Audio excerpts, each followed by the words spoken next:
నమస్కారం. నేను మీ జాతీయ బీసీదళ అధ్యక్షుడిని దుండ్ర కుమారస్వామిని మాట్లాడుతున్నాను. ముఖ్యంగా ఈరోజు మీ ముందుకు రావడానికి గల ప్రధాన కారణం బీజేపీ బీసీలను వ్యతిరేకమని చరిత్రలో ఎన్నో సాక్ష్యాలు ఉన్నాయి. ఈరోజు బీజేపీ బీసీలకు పచ్చి వ్యతిరేకం, ఇది అక్షర సత్యం. ఈ అంశంపై మాట్లాడడానికి మీ ముందుకు రావడం జరిగింది.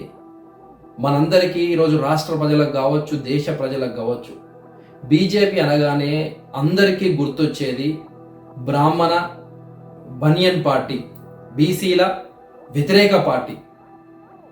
బీజేపీ పార్టీ అధికారంలోకి వచ్చాక మనం గత 10 సంవత్సరాలు చూసినట్లయితే బీసీలకు ఏమైనా మంచి జరిగిందా అంటే అది సున్నా. బీజేపీ బీసీలను ఓటు బ్యాంకుగానే చూస్తుంది, అంతేగాని బీసీల సంక్షేమం కోసమో అభివృద్ధి కోసమో ఎప్పుడు పనిచేయలేదు. కొన్ని దశాబ్దాలుగా బీసీలు బీజేపీ చేతుల్లో వంచనకు గురవుతున్నారు, ఇది అక్షర సత్యం.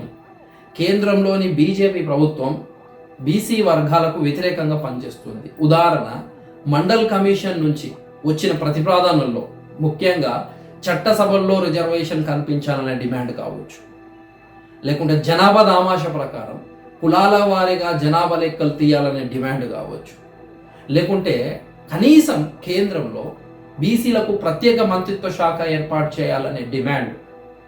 ఈ 3 డిమాండ్లను బీజేపీ వ్యతిరేకిస్తుంది. గత దశాబ్దాలుగా పోరాటం చేస్తూనే ఉన్నాయి బీసీ సంఘాలు.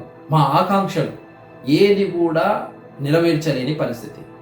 ఇప్పుడు బీసీలకు ప్రాణవాయువు లాంటి మండల్ కమిషన్ నివేదిక 1980లో సమర్పిస్తే 1993 వరకు అమలు నోచుకోలేదు. మండల్ కమిషన్ సిఫార్సు చేసిన 41 అంశాలు ఇప్పటికీ అమలవుతున్న ఈ 3 అంశాలే. మిగిలిన వాటిపై ఈ 10 సంవత్సరాలలో బీజేపీ కనీసం దృష్టి పెట్టలేదు. ఈరోజు బీసీలకు అందవలసినవి దక్కకుండా అప్పుడు అద్వానీ, వాజ్పేయి లాంటి నేతలు కూడా అడ్డుకుంటే ఇప్పుడు ఎంతోమంది నేతలు తయారయ్యారు, ఇది అక్షర సత్యం. అగ్రకుల రాజకీయ పార్టీలు బీసీలపై జరిపిన కుట్రలను, బీసీలను వ్యతిరేకంగా అనుసరిస్తున్న విధి విధానాలను ప్రజల్లోకి తీసుకొని వస్తాం. బీసీల వాటా ఎవరు తింటున్నారో తేల్స్తాం. ఈరోజు బీజేపీ మతం పేరుతో రాజకీయాలు చేయడం అనేది సరైన విషయం కాదు. బీజేపీ పార్టీలో వాళ్ళ సిద్ధాంతాలను నమ్ముకొని ఉన్న ఎంతో మంది బీసీ నాయకులనే పట్టించుకోవడం లేదు బీజేపీ. ఈరోజు ఎంతో బాధాకరమైన విషయం. బీసీలలో అనేక కులాలు స్వాతంత్రం వచ్చినప్పటి నుండి వెనుకబడే ఉన్నాయి. దానికి గల ప్రధాన కారణం రిజర్వేషన్ రాకపోవడం, కులాల వారీగా జనగణన లేకపోవడం. ఈరోజు ముఖ్యంగా ఒక విషయం మనం గుర్తు చేసుకోవాల్సిన సందర్భం వచ్చింది. భారత రాజ్యాంగ నిర్మాత డాక్టర్ అంబేద్కర్ గారు చెప్పిన విధంగా political power is the master key. కానీ బీసీలతో పల్లకిలను మోయించుకుంటున్నారు తప్పితే వారికి రాజ్యాధికారాన్ని దక్కనివ్వడం లేదు. ఇది అగ్రకులాల యొక్క కుట్ర.